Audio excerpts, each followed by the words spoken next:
ये दुनिया के सबसे बड़े इन्वेस्टर का पोर्टफोलियो है जिनका नाम है वॉरेन बफे। ये पोर्टफोलियो है इंडिया के सबसे बड़े इन्वेस्टर का जिनका नाम है लेट राकेश झुनझुनवाला। इन दोनों के पोर्टफोलियो के अंदर जो मेजॉरिटी ऑफ द पोर्शन है वो लार्ज कैप स्टॉक्स का देखने को मिलेगा, और हम रिटेल इन्वेस्टर के पोर्टफोलियो में micro cap, mini cap, small cap यही भरे रहते हैं। लेकिन इनके और हमारे पोर्टफोलियो में इतना बड़ा डिफरेंस क्यों है? क्योंकि इनको एक चीज ये पता है कि जो मल्टी बैगर स्टोरी होती है ना, ये बनने के बाद पता चलती है। और वहीं पे आप और मैं क्या कर रहे हैं, इंटरनेट पे कोई भी वीडियो आ जाए, यहां मिल गया मल्टी बैगर, वहां मिल गया मल्टी बैगर, ये बन जाएंगे मल्टी बैगर। ऐसी वीडियोस अगर आप देख रहे हो तो मल्टी बैगर का तो पता नहीं, बैगर एक टाइम पे जरूर बन जाओगे, क्योंकि स्टॉक मार्केट कोई कसीनो नहीं है, यहां पे दिमाग चलता है, और जिसका दिमाग चल गया गेम वो बदल देगा। सबसे पहले कोर पोर्टफोलियो के रूल समझते हैं। जितना सिंपल उतना बढ़िया, मतलब ज्यादा कॉम्प्लिकेटेड करना ही नहीं है, वो देखना है जहां पे ग्रोथ आ रही हो, सिंपल हो, बिजनेस मॉडल हमें पता हो। दूसरा रूल, लॉन्ग टर्म विजन रख के चलना है भाई। टॉप लाइन बढ़ना चाहिए, बॉटम लाइन बढ़ना चाहिए, कंपनी के मैनेजमेंट में कोई इशू नहीं होना चाहिए। तो ये तीन चीज सॉर्टेड होनी चाहिए, इससे कॉम्प्रोमाइज बिल्कुल नहीं करेंगे। तीसरी इंपॉर्टेंट चीज जो एक रिटेल इन्वेस्टर को ना हमेशा मार देती है, वो कीड़ा ना बहुत ही खराब होता है, जो आप में भी, मुझ में भी, हर किसी में होता है कि भाई मजा नहीं आ रहा, भाई मजा चाहिए। भाई शेयर बाजार मजे की चीज ही नहीं है, शेयर बाजार है बोरिंग काम। मतलब बढ़िया चीज खरीदो और आराम से बैठे रहो। अरे देखना ही नहीं है, क्वार्टरली लेवल पे जब रिजल्ट आएंगे तब देखेंगे शॉर्ट टर्म में क्या हो रहा है, क्या फर्क पड़ता है मेरे भाई, क्योंकि हम तो गेम ही बड़ा खेल रहे हैं। लास्ट बट नॉट लीस्ट, अगर आप शेयर बाजार को रेगुलर ट्रैक नहीं कर सकते तो पोर्टफोलियो ऑफ स्टॉक्स हमेशा अच्छे रहते हैं। इसी के साथ साथ एसआईपी बेस्ट रहती है, तो प्राइस से कोई फर्क नहीं पड़ता, प्राइस ऊपर है या नीचे एवरेज हो जाता है। और इसी के साथ साथ शेयर बाजार एक ऐसी चीज है, अगर आप 10 कंपनियों में हाथ रखोगे तो भाई 3 तो लॉस करेंगी, 3 में कोई ना कोई दिक्कत निकल के आ जाएगी लॉन्ग टर्म के अंदर। तो ये मत सोचो कि भाई 100% सही होना है, 70% सही हो, आप सही हो, आप गेम जीत चुके हो, इतना टारगेट ही करना बहुत होता है। तो सबसे पहले बात करते हैं पहली इंडस्ट्री की।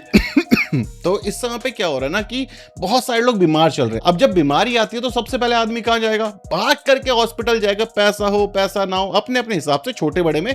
लेकिन इंडिया में जो बड़े हॉस्पिटल है, क्या वहां पर बेड खाली पड़े हुए? बिल्कुल भी नहीं खाली पड़े हुए। तो पहली कंपनी है फोर्टिस हेल्थ केयर। इसका मार्केट कैप 68,000 करोड़ के आसपास है, स्टॉक का पी 64.5 के आसपास है। ये मल्टी स्पेशलिटी और सुपर स्पेशलिटी हॉस्पिटल प्रोवाइड करती है। और दूसरी कंपनी है अपोलो हॉस्पिटल एंटरप्राइजेस। ये 1,25,000 करोड़ के मार्केट कैप के साथ आती है, स्टॉक का पी 59.8 का है, आरओसी 17.4, आरओई 21.2% के आसपास है। ये भी मल्टी स्पेशलिटी हॉस्पिटल के अंदर काम करती है। अब इन सारी कंपनीज के ऊपर जो मैं यहाँ पे डिस्कस करने वाला हूँ, एक डिटेल रिसर्च रिपोर्ट बना रखी है।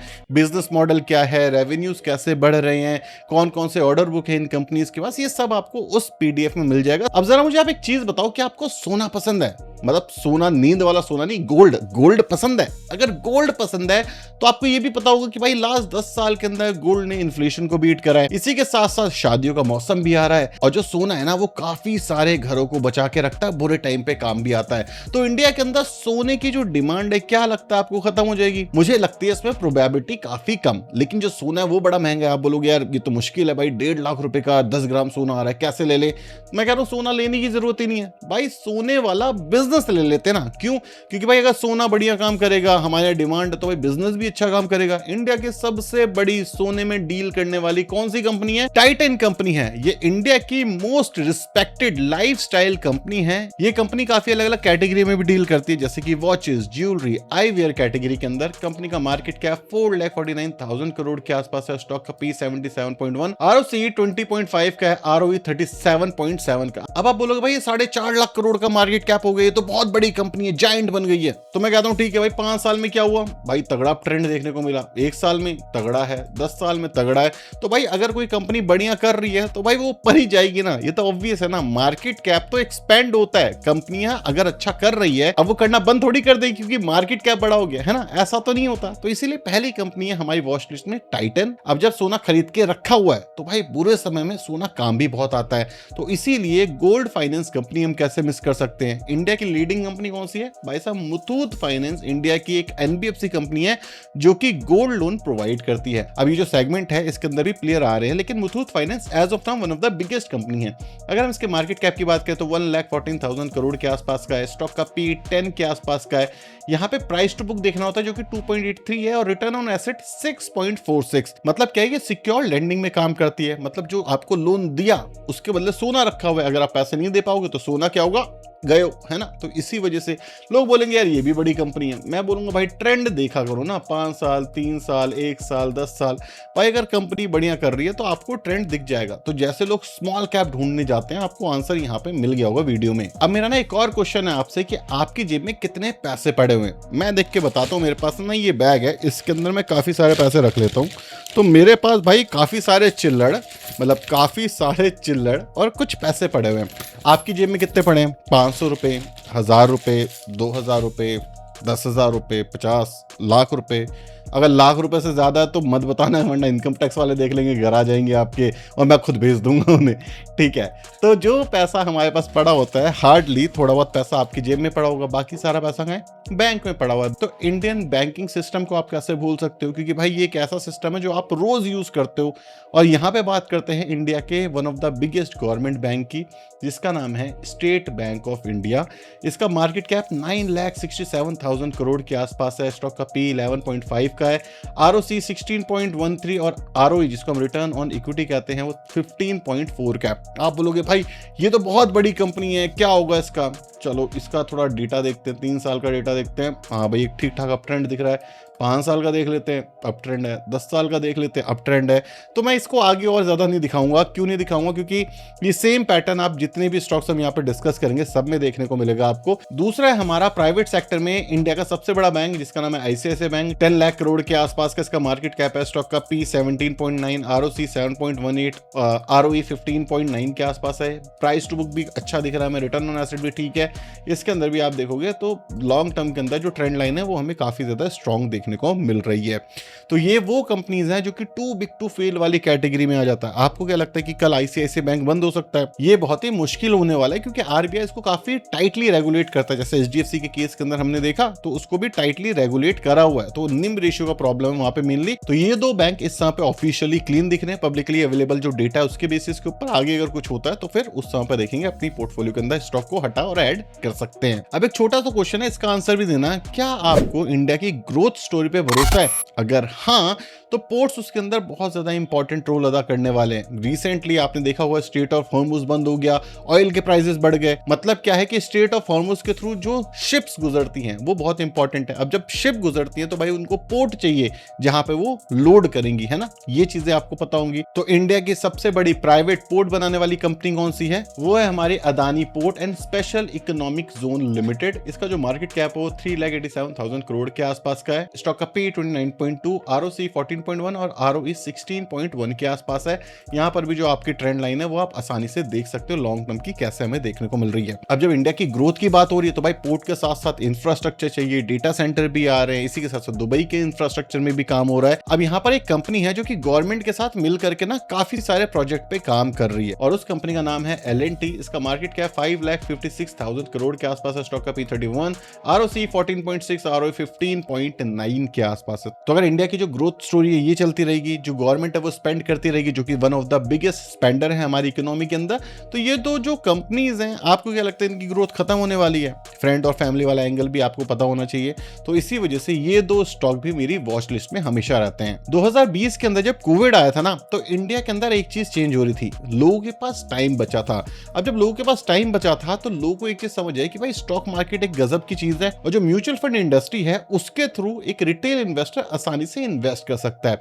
और म्यूचुअल फंड इंडस्ट्री के अंदर एक ड्रास्टिक बूम हमें देखने को मिलता है 2020 के बाद। और जो एसआईपी है आज भी काफी ज्यादा हो रही है, जिस वजह से जो एफआईआई हैं वो लगातार बेच रहे हैं, लेकिन इसी के बदले जो डीआईआईज हैं वो लगातार खरीद रहे हैं। और ये काफी सालों के बाद देखा गया है, इवन मेरे ख्याल से हिस्ट्री में ये पहली बार हो रहा है कि एफआईआई के बेचने के बाद भी हमारी मार्केट इतना ज्यादा नहीं गिर रही। क्यों? क्योंकि रिटेल इन्वेस्टर म्यूचुअल फंड के थ्रू मार्केट में काफी ज्यादा इन्वेस्ट कर रहा है। तो जो म्यूचुअल फंड वाली इंडस्ट्री है ये आने वाले टाइम पे ग्रो करेगी। अब मैं ऐसा क्यों कह रहा हूं, क्योंकि लोगों को एक चीज समझ आ गई कि जो इक्विटी है ना वही उनके पैसे को इन्फ्लेशन से बचाएगी, तो इसलिए एसेट मैनेजमेंट कंपनी अभी आपकी नजरों में होनी चाहिए। सबसे पहली कंपनी है HDFC एसेट मैनेजमेंट कंपनी। इसका जो मार्केट कैप है वो 1,09,000 करोड़ के आसपास का है। स्टॉक का P 37.1, ROC 42.9, ROE 32.9 के आसपास हमें देखने को मिलता है। सेकंड है हमारी निप्पॉन लाइफ। इसके म्यूचुअल फंड भी काफी पॉपुलर हैं इंडिया के अंदर। अगर हम मार्केट कैप की बात करें तो 77 लाख करोड़ के आसपास का मार्केट कैप है।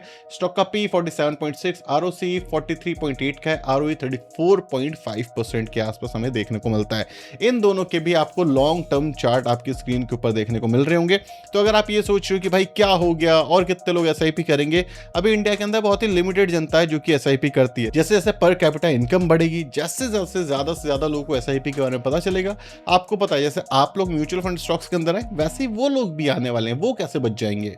अब एक क्वेश्चन मैं आपसे पूछ रहा हूं, आप अपने घर पे भी ये चीज पूछ सकते हो, आपकी इनकम कितनी है और आपके EMI एज ऑफ नाउ कितने चल रहे हैं, और आज से 5 साल पहले आपकी EMI कितने चल रहे थे। हमें डेटा ये बताता है कि लास्ट 5 सालों के अंदर इंडियन हाउस होल्ड के अंदर सेविंग के जो रेट है वो ऑल टाइम लो के आसपास आ चुके हैं। लाइफस्टाइल से रिलेटेड जो EMI है वो बढ़ गई है, मतलब लोग शादी करने के लिए लोन ले रहे हैं, लोग हनीमून के लिए लोन ले रहे हैं, लोग कॉन्सर्ट जाने के लिए लोन ले रहे हैं। तो ये जो लोन इंडस्ट्री है जिसको हम NBFC कंपनीज कहते हैं, नॉन बैंकिंग फाइनेंशियल कंपनीज, ये ना बहुत ही गलत इंपैक्ट डाल रही है हमारी सेविंग्स के ऊपर। लेकिन एज अ बिजनेस इंडिया के अंदर बढ़िया काम कर रही है, ज्यादा से ज्यादा लोग लोन ले रहे हैं। तो इस इंडस्ट्री को इग्नोर करना शायद एक one of the biggest mistake होगी, क्योंकि ये जो बिजनेस होता है सिक्लिकल टाइप का है। इंटरेस्ट रेट कम होगा तो बढ़िया करेगा, इंटरेस्ट रेट हाई होगा तो यहाँ पे रिस्क आपको देखने को मिलने वाला है। सबसे पहली कंपनी है बजाज फाइनेंस, जो कि इंडिया की one of the biggest NBFC company है। इसका मार्केट कैप 6,72,000 करोड़ के आसपास का। स्टॉक का P 32.8, यहाँ पे जो प्राइस टू बुक है वो 5.9 के आसपास है। रिटर्न ऑन एसेट 3.81, हाँ थोड़ा सा एक्सपेंसिव है फॉर श्योर। सेकंड कंपनी जो हमारी वॉच लिस्ट में होनी चाहिए उसका नाम है श्रीराम फाइनेंस। इसका मार्केट कैप 2,60,000 करोड़ के आसपास का। स्टॉक का P 23.2, प्राइस टू बुक 3.16 के आसपास है। रिटर्न ऑन एसेट के आसपास है, तो बहुत ही ज्यादा ओवर वैल्यूड नहीं है, फेयरली वैल्यूड हमें कंपनी दिखती है। ये अलग है नॉर्मल NBFC से। अभी नॉर्मल NBFC की कैटेगरी में काम करती है, इसी के साथ साथ गोल्ड लोन के अंदर भी आ रही है, और जो 2 wheeler, second hand 2 wheeler, 4 wheeler होते हैं उसके अंदर काम करती है। ट्रैक्टर जो फार्मर्स होते हैं उनके लिए भी NBFC का काम करती है। तो ये काफी डाइवर्सिफाइड बिजनेस है। तीसरी कंपनी हमारी Cholamandalam investment and finance company. ये कंपनी, इस कंपनी का जो मार्केट कैप है वो 1,60,000 करोड़ के आसपास का है। प्राइस टू 5.2 और रिटर्न ऑन एसेट 2.34 के आसपास हमें देखने को मिलता है। अब ये कंपनी इंटरेस्टिंग क्यों है, क्योंकि मेनली साउथ इंडिया को मेन डोमिनेट करती है और मुरुगप्पा ग्रुप की कंपनी है, जो कि काफी रेप्यूटेटेड ग्रुप माना जाता है इंडिया के अंदर और one of the biggest groups में से भी आता है, जिसकी CG पावर भी आपने कंपनी का नाम सुना होगा, ट्यूब इन्वेस्टमेंट भी आपने नाम सुना होगा। अब मैं बात करता हूं लास्ट बट नॉट लीस्ट, और ये कंपनी मेरे पोर्टफोलियो के अंदर है, मुझे पर्सनली काफी ज्यादा पसंद भी है। ज्यादातर बार मैं इसके बारे में डिस्कस करता हूं, कोई बाइंग और सेलिंग रिकमेंडेशन नहीं, डिस्क्लेमर है, डिस्क्लोजर भी है मेरी साइड से। अब इस कंपनी का नाम है BSE, Bombay stock exchange. Market cap 1,36,000 crore के आसपास का। स्टॉक का P 48, ROC 60.0, ROE 46.0 के आसपास हमें देखने को मिलता है। अब BSE के बारे में मैं इतनी बात क्यों करता हूं कई बार, क्योंकि मुझे एक चीज ये पता है कि स्टॉक मार्केट अगर चल रही है तो ट्रेडिंग प्लेटफॉर्म तो कहीं नहीं जाएंगे। हाँ, यहाँ पे जो रिस्क है, रेगुलेटरी रिस्क होता है, इसको हमें जरूर मान करके चलना होगा कि भाई नए नए रूल्स क्या आ रहे हैं, उससे क्या इंपैक्ट हो रहा है। लेकिन नॉर्मली जब हमने देखा है कि लॉन्ग टर्म के अंदर यहाँ पे जो ट्रेडिंग वॉल्यूम्स है वो कम नहीं होती है। इंडिया के अंदर FNO बहुत ज्यादा चलता है, रिटेल इन्वेस्टर काफी पैसा खोते हैं, लेकिन एज अ ट्रेडिंग प्लेटफॉर्म पैसा कमाता है। अब मुझे ये लगता है कि लॉन्ग टर्म के अंदर इंडिया के जो लोग हैं वो FNO में और पैसा गवाएंगे, तो इसलिए ये ट्रेडिंग प्लेटफॉर्म मेरी वॉच लिस्ट में है, मेरे पोर्टफोलियो में कोई बाइंग और सेलिंग रिकमेंडेशन नहीं है। लेकिन अब इस पूरी वीडियो से आपने एक चीज सीखी होगी कि देखो आपको शायद मल्टी बैगर ना मिले, ठीक है, मल्टी बैगर जब बन जाते तब पता होता है, और जब भी आप इंटरनेट पे देखोगे तो मल्टी बैगर अर्ली स्टेज पे नहीं, लेट स्टेज पे आपको पता चलते हैं। लेकिन एक चीज मैं आपको बता दूं, मल्टी बैगर ढूंढने से बेटर होता है कि कंसिस्टेंट कंपाउंडर ढूंढे जाएं, क्योंकि जो कंसिस्टेंट कंपाउंडर हैं वो बने क्यों हैं, क्योंकि उन्होंने ना वो फेज देखा है, उन्होंने बहुत स्ट्रगल देखा है। 20%, 40%, 50% क्रैश हुए, करेक्ट हुए। हर कंपनी होती है, ऐसी कोई कंपनी नहीं है जो 50% क्रैश ना हो या करेक्ट ना हो या वो डाउनग्रेड ना हो उसकी रेटिंग, उसमें कोई प्रॉब्लम ना हो, नहीं, ऐसी कोई कंपनी नहीं। स्टॉक मार्केट है, बिजनेस है, रियल वर्ल्ड एप्लीकेशन, इन सबके रियल वर्ल्ड बिजनेस है, तो भाई गलत भी होगा, सही भी होगा, लेकिन ये कंसिस्टेंट कंपाउंडर 5 साल 6 साल से बनते हुए आई है। क्यों? क्योंकि इनके मैनेजमेंट ने वो चीज़ें करी हैं। मैं ये नहीं कह रहा कि आगे भी करेंगे, नहीं, क्योंकि जो पास्ट की ग्रोथ है वो फ्यूचर की ग्रोथ को गारंटी नहीं करती। तो रिस्क तो डेफिनेटली रहता है स्टॉक मार्केट में, इसी वजह से वैसा रिवॉर्ड भी है। लेकिन जो कंपाउंडिंग का बेनिफिट है वो लॉन्ग टर्म में हमें देखने को मिलता है। शॉर्ट टर्म में मल्टी बैगर के चक्कर में पैसा खोने से अच्छा है लॉन्ग टर्म में एक ऐसा पोर्टफोलियो बनाया जाए जहां पे कंसिस्टेंट कंपाउंडर को अपने पोर्टफोलियो में रखा जाए, कोर पोर्टफोलियो स्ट्रांग बनाया जाए, ताकि उसके ऊपर की जो बिल्डिंग है वो स्ट्रांग बन पाए। वीडियो पसंद आई, वीडियो को लाइक और चैनल को सब्सक्राइब कर देना। Bye bye.